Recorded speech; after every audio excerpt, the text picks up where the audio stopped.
Good evening friend, সকলকে। I hope তোমরা সবাই ভালো আছো। তো কমেন্টসে জানিও কে কী করছো।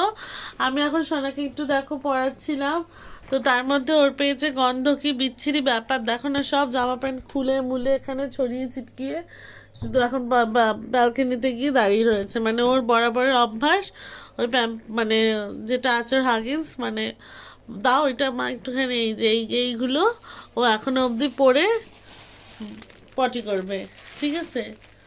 এখন ওর ওই অভ্যাসটা হয়নি যে কোমোটে বসা, খুবই তো ছোট, তো তার মধ্যে ও কি বলো তো, একটু মানে ওর বয়স অনুযায়ী ও সত্যি আকারেও ছোট আর বয়সের দিক থেকেও বেশ কমই ওর বয়স, তো ওই জন্য এখন প্রেশারও দিইনি। ঠিক আছে, আস্তে আস্তে শিখে যাবে, কোনো ব্যাপার না। ওই প্যাম্পার্স পরে এখন ব্যালকনিতে রয়েছে। তো যাই হোক, আর তারপর হচ্ছে কি রাতের বেলা হয়ে গেলে কি ভয় পায় আবার ব্যালকনিতে বেশিক্ষণ থাকতে।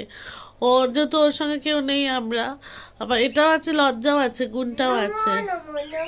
ওই ওই যে যে এসছে নব নব করতে করতে। আরে বাবা, দুরুচিটাকে উল্টো করে ধরেছে, কি সার্কাস করছে। আরে বাবা আবার ওরকম করছে,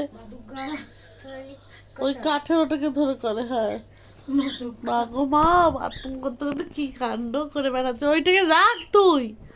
তো যাই হোক, এই উৎপাত চলতেই থাকে বন্ধুরা সন্ধ্যার সময়, মানে ও থাকা মানে সার্কাস করে বেড়া ঘরে। তো যাই হোক, চলো পরে আবার তোমাদের সাথে দেখা হবে।